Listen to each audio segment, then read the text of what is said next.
మీరిప్పుడు చిన్నప్పుడు అంటే మీరు 90స్‌లో అనంటే మీరప్పుడు అప్పుడప్పుడే టీనేజ్‌లోకి వస్తున్న సందర్భం అనుకుంటా నాకు తెలిసి. కదా!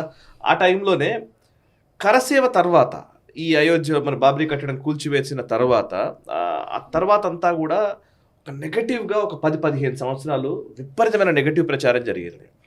అది ఆ రోజు నువ్వు బ్లాక్ డే అన్నారు డిసెంబర్ 6థ్‌ని. ఆ రోజు అదేదైతే కూల్చివేశారో వాళ్ళందరూ చాలా ఉన్మాదులన్నారు, మతోన్మాదులన్నారు, ఇంకోటన్నారు. ఒక 10, 15 ఏళ్ల ప్రచారం. ఆ టైంలోనే మీరు టీనేజ్ లో ఉన్న టైం, యంగ్ ఏజ్‌లోకి వస్తున్న టైం. ఏ రోజన్నా అంటే ఏందిది ఏమన్నా తప్పు చేశామా అని ఎక్కడన్నా ఒక చిన్న రిగ్రెట్ ఎప్పుడన్నా అంటే నేను ఎవరికన్నా ఒక వచ్చిందా ఇంట్లో? ఒకటి సన్నివేశం చెప్తాను. హ్మ్. వాళ్ళైతే బ్లాక్ డే అని నిర్వహిస్తారు, మనం విజయ్ దివస్ అని మనం చెప్పినాం. శౌర్య దివస్. శౌర్య దివస్. ఆ. శౌర్య దివస్ రోజు మేము మా గుడిలో, మా హనుమంతుని గుడిలో జెండా ఎగిరేసినాం. మంచి కాషాయ ధ్వజం, పటాకులు కాలుస్తుంటే అప్పటి కేసులు ఇంకా నడుస్తున్నాయి ఇప్పటికి.